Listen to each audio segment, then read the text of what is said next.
Assalamualaikum warahmatullahi wabarakatuh. Bismillah, alhamdulillah, wassalatu wassalamu ala rasulillah, la hawla wa la quwata illa billah, amma ba'du. Untuk pertemuan kali ini kita akan membahas tentang ilmu makkiyah dan madaniyah.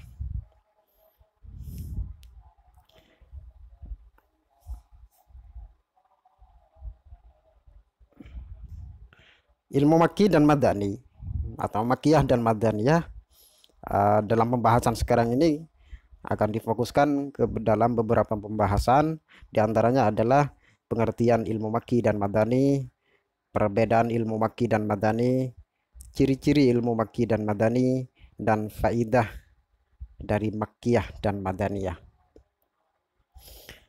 Kita bahas satu-satu. Pengertian makki dan madani. Ada beberapa teori yang bisa digunakan untuk menjelaskan apa itu makki dan madani. Dalam beberapa pembahasan bisa disimpulkan bahwa ada 4 teori dalam menjelaskan pengertian makkiyah dan madaniyah.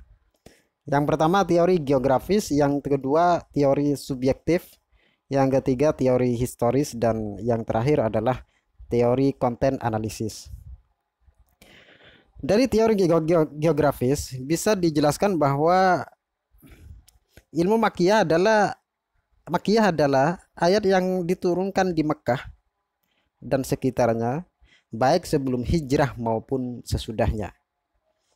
Kemudian madaniyah adalah ayat yang turun di Madinah tanpa menyinggung ayat itu diturunkan sebelum hijrah atau sesudah hijrah.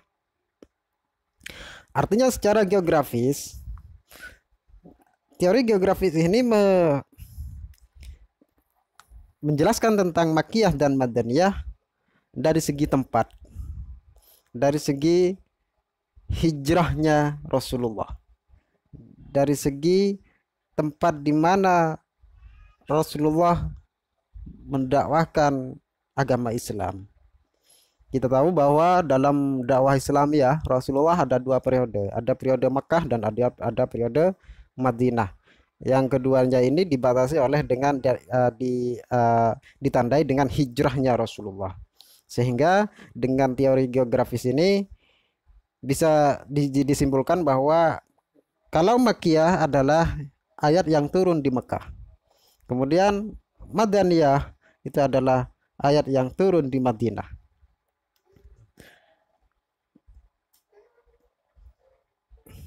Kemudian dari teori subjektif. Dengan teori ini menjelaskan bahwa Makkiyah adalah ayat yang khitabnya atau maksud dan tujuannya tertuju pada penduduk Mekah. Makna yang tersirat di dalam ayat tersebut ditujukan kepada orang-orang Makkah. Maka itu disebut dengan Makkiyah. Kemudian Madaniyah, ayat yang khitabnya berisi panggilan kepada penduduk Madinah dengan menggunakan kata-kata. Yang jelas bahwa dalam teori subjektif ini menitik beratkan pada siapa yang dituju oleh Al-Quran itu. Kalau isinya adalah orang Mekah, maka itu Makkiyah. Terserah itu turunnya di Mekah atau di Madinah, tidak terbatas pada tempat. Kalau substansi atau kalau subjektivitasnya, kemudian objeknya adalah orang Mekah, maka itu disebut dengan Makkiyah. Kemudian yang dituju adalah orang-orang penduduk Madinah, yang dipanggil adalah penduduk Madinah, maka itu adalah termasuk Madaniyah.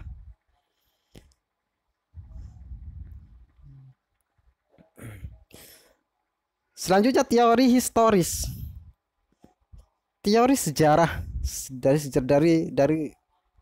sejarah, dari sifat kesejarahannya.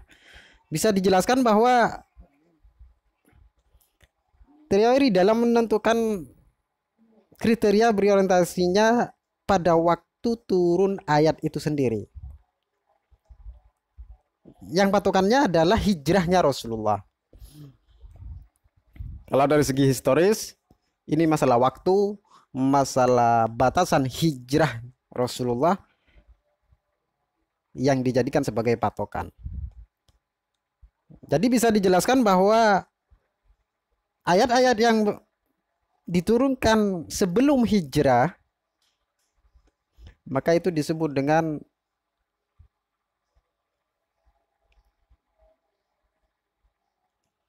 Makkiyah.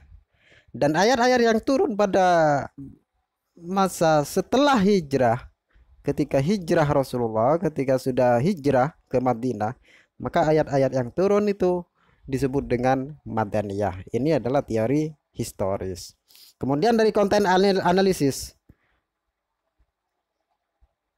dari teori ini bisa dijelaskan bahwa Makkiyah adalah ayat-ayat yang berisi cerita-cerita umat dan para nabi atau rasul dahulu.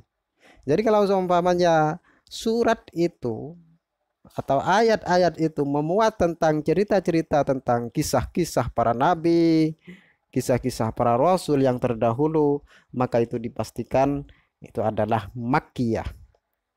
Sedangkan ayat-ayat yang berisi masalah hukum, masalah had, hudud, atau masalah faraid, masalah masalah pemerintahan, masalah sosial masyarakat, bagaimana hubungan masyarakat, bagaimana Al-Quran mengatur tentang tata cara bermasyarakat, maka itu ayat-ayat yang berisi tentang hal tersebut disebut dengan Madaniyah.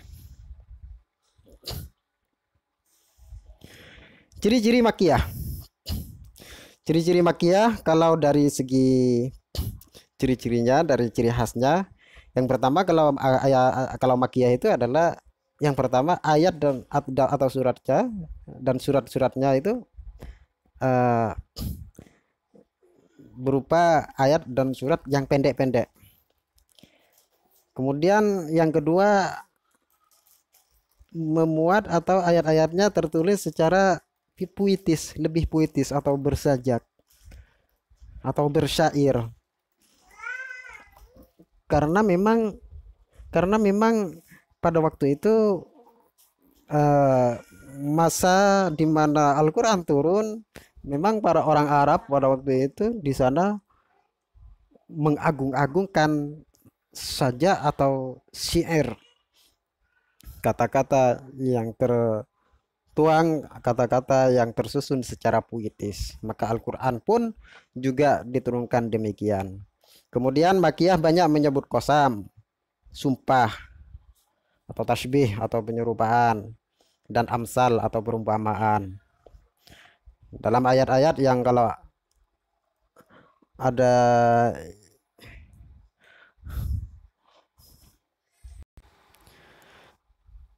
contoh dari beberapa surat yang berisi sumpah, diantaranya yang biasa termuat di dalam juz-juz terakhir dalam Al-Quran, seperti dalam juz 29 dan 30. Dari contoh qasam, surat qasam atau ayat qasam, contohnya wal asri, demi masa. Kemudian juga ada wasyamsi wa duhaha. Ada juga ayat surat wabduha dan sebagainya. Intinya yang ada sumpah-sumpahnya itu pasti termasuk Makkiyah. Kemudian tasbih, penyerupaan. Ada ayat-ayat penyerupaan di sana. Kemudian juga ada amsal, perumpamaan. Kata-kata amsal. Nanti ini masalah amsal, masalah qasam ini akan dijelaskan secara lanjut di dalam bab-bab yang terperinci, yang ada yang penjelasannya akan dijelaskan pada pembahasan selanjutnya. Yang selanjutnya adalah gaya bahasa Makkiyah jarang bersifat konkret, realistis dan materialis, terutama ketika berbincang tentang kiamat. Artinya, susunan ayat dari Makkiyah ditulis secara abstrak, ditulis secara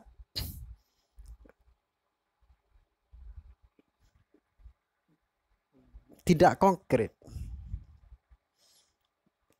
Tidak konkret di sini tidak langsung bisa dipahami. Contoh masalah kiamat, dijelaskan bahwa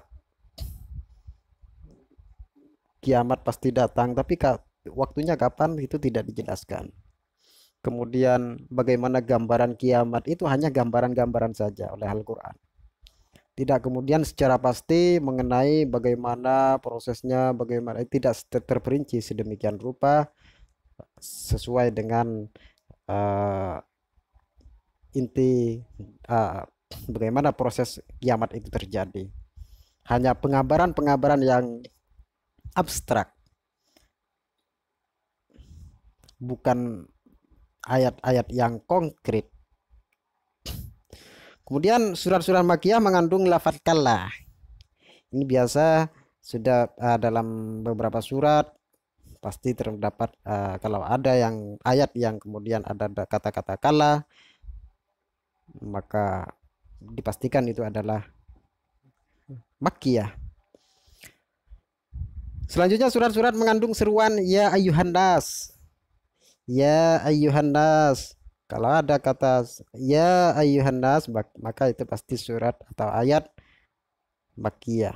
Kemudian mengajak kepada tauhid dan beribadah hanya kepada Allah, pembuktian mengenai kebenaran risalah, kebangkitan dan hari kebangkitan dan hari pembalasan, hari kiamat dan malapetakannya. Ini adalah konten atau isi dari ayat-ayat yang termasuk dalam Makkiyah. Selanjutnya ciri-ciri Madaniyah. Madani.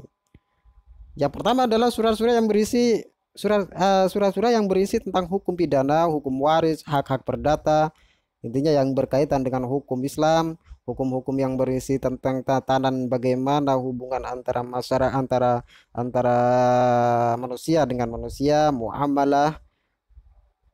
Pastilah di situ adalah disebut dengan surah Madaniyah.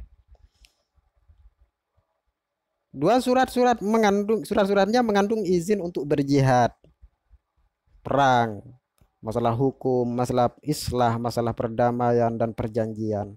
Ini adalah konten dari surat atau ayat Madaniyah. Selanjutnya setiap surat yang menjelaskan hal ihwal orang-orang munafik, ini juga termasuk Madaniyah,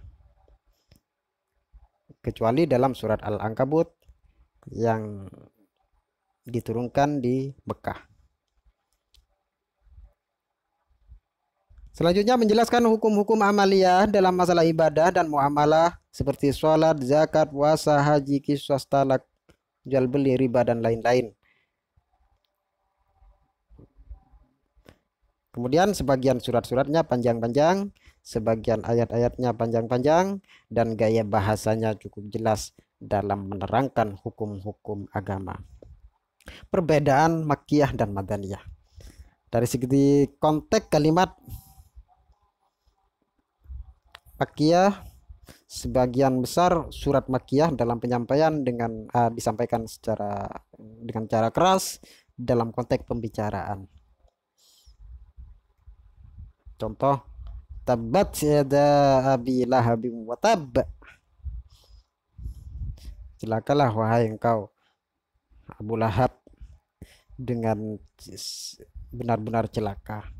Ini adalah keras, kata-katanya keras. Dan sama seperti orang yang ngomong ke orang lain itu. Dan sebagian besar surat Makkiyah pendek-pendek dan banyak mengandung perdebatan antara Rasul dan kaumnya. Biasa ini kalau Makkiyah bisa dipastikan dengan ciri-ciri yang khas, yaitu ayat atau surat-suratnya pendek-pendek. Kalau sudah ada ayat atau surat yang pendek, maka itu pasti dipastikan Makkiyah. Sedangkan Madaniyah sebagian besar suratnya dalam penyampaian dengan cara lembut dalam konteks pembicaraan. Artinya ketika Allah menurunkan ayat Al-Quran yang Madaniyah ini, bahasa yang digunakan bahasa-bahasa yang lembut. Contoh pengkiasan-pengkiasan atau bagaimana cara hubungan muamalah antara manusia dengan manusia.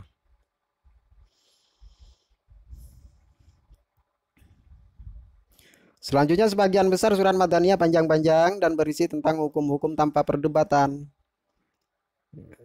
Kalau sudah ayat itu panjang dan surat itu panjang, maka dipastikan itu adalah Madaniyah. Ini dari segi konteks kalimat. Kemudian dari segi tema.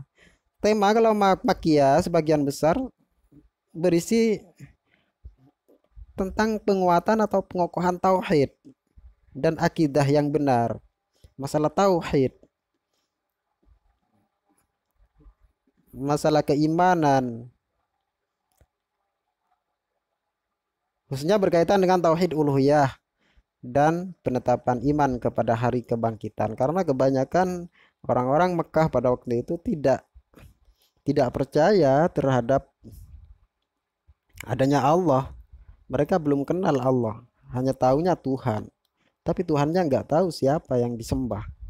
Tuhan-Tuhan mereka kemudian mereka membuat Tuhan sendiri, yaitu nenek moyang mereka, dan arca atau patung-patung itu yang kemudian dijadikan sebagai Tuhan. Pun juga dalam keimanan atau percaya terhadap hari akhir, mereka tidak percaya ada kebangkitan nanti. Maka Allah menurunkan ayat pada waktu itu yang berkaitan dengan tauhid dan hari kebangkitan. Kemudian Madaniyah, sebagian besar surat Madaniyah berisi perincian ibadah dan muamalah. Sebab kebanyakan yang diajak bicara waktu itu jiwanya telah kokoh dengan tauhid dan akidah, sehingga membutuhkan perincian tentang berbagai ibadah dan muamalah. Pada waktu itu kalau Makkiyah yang diturunkan itu adalah orang kafir Quraisy, sehingga yang diturunkan ayat-ayat tentang ketuhanan. Sedangkan yang Madaniyah karena ayat itu turun kepada orang yang sudah beriman kepada Allah dan Rasulnya, beriman kepada hari akhir, intinya mereka sudah masuk Islam, percaya terhadap ajaran yang dibawa oleh Rasulullah, maka ayat-ayat yang diturunkan pada waktu itu ayat yang berkenaan dengan bagaimana berislam yang baik, bagaimana beribadah dengan baik, maka ayat-ayat yang diturunkan berkaitan dengan ibadah dan muamalah. Klasifikasi ayat-ayat Al-Quran mengenai berapa jumlah surat yang ada di dalam Al-Quran yang termasuk Makkiyah dan Madaniyah. Kita tahu bahwa Al-Quran, surat dalam Al-Quran berjumlah 114 surat. Ada yang mengatakan, sebagian ulama mengatakan bahwa yang termasuk dalam surat Makkiyah itu sebanyak 94 surat. Dan yang Madaniyah ada 20 surat. Tapi sebagian yang lain mengatakan bahwa Makkiyah itu ada 84 surat, sedangkan Madaniyah ada 30 surat. Cara mengenali ayat Makkiyah dan ayat Madaniyah sebagaimana ciri-ciri yang di atas. Namun demikian kita belum bisa menentukan sendiri. Kita bisa para ulama pun tidak bisa kemudian menentukan ayat Makkiyah dan Madaniyah secara mandiri, tapi mereka menggunakan cara-cara yang disepakati pada waktu itu, terutama yang pertama dengan cara as-simai an-naqli, berdasarkan penjelasan para sahabat secara langsung mengenai ini Makkiyah, ini Madaniyah. Sudah ada penjelasan dari para sahabat, karena para sahabatlah yang termasuk pelaku sejarah turunnya Al-Quran. Mereka lebih banyak tahu tentang Al-Quran. Kemudian bisa digunakan dengan cara al-qiyasi al-aqli, membandingkan tanda-tanda Makki dan Madani dengan struktur ayat yang terdapat dalam surat. Nah ini, kalau dengan cara yang kedua ini, maka kita harus menguasai, mengenali ciri-ciri khas keduanya, ciri-ciri khas Makkiyah dan Madaniyah, baru kita bisa menentukan mana yang Makkiyah dan mana yang Madaniyah. Kemudian faidah Makkiyah dan Madaniyah. Kenapa kita harus belajar tentang Makki dan Madani? Yang pertama adalah untuk dijadikan alat bantu dalam menafsirkan Al-Quran. Sehingga kalau seumpamanya kita tahu bagaimana ilmu Madaniyah dan Makkiyah, seperti apa ilmu Makkiyah dan Madaniyah, maka kita akan terbantu dengan adanya ilmu tersebut untuk menafsirkan dan menjelaskan Al-Quran.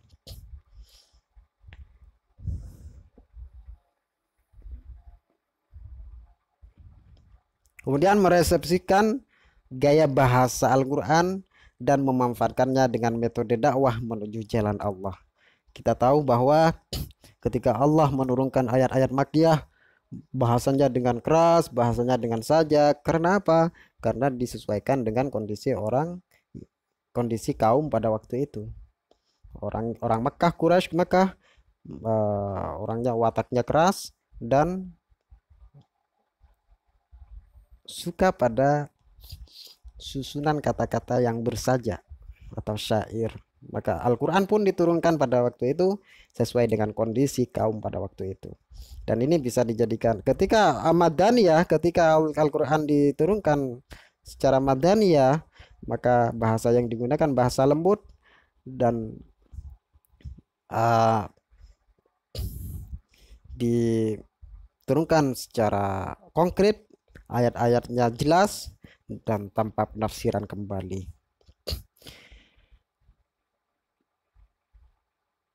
Dan ini bisa dijadikan sebagai bisa diambil pelajaran bahwa ketika Al-Quran, ketika Allah dengan Al-Qurannya, ketika Al-Quran berhadapan dengan orang keras, maka bahasanya menggunakan bahasa keras. Sebaliknya ketika berhadapan dengan orang beriman, maka bahasanya menggunakan bahasa yang lembut. Itu artinya bahwa ketika kita mau berdakwah, mau menyebarkan agama Islam, mau mendakwahkan agama Islam, maka harus disesuaikan dengan kondisi kaum atau kondisi penduduk yang mau didakwai itu. Kalau orang-orangnya orang keras, maka dakwanya harus keras. Tapi kalau orang-orangnya lembut, maka harus disampaikan dengan cara yang baik dan lembut. Kemudian terakhir mengetahui sejarah Nabi. Dengan tahu Makkiyah dan Madaniyah, secara tidak langsung kita belajar tentang sejarah Rasulullah, risalah Rasulullah, tarikh Rasulullah.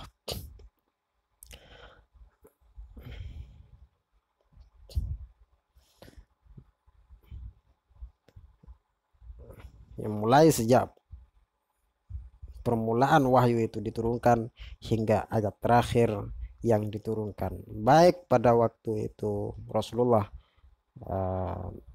ada di Mekah sebelum hijrah maupun sesudah hijrah setelah beliau Rasulullah ada di Madinah. Terima kasih, sekian dan terima kasih. Untuk pertemuan mendatang kita akan membahas tentang ilmu Fawatihus Suwar. Untuk itu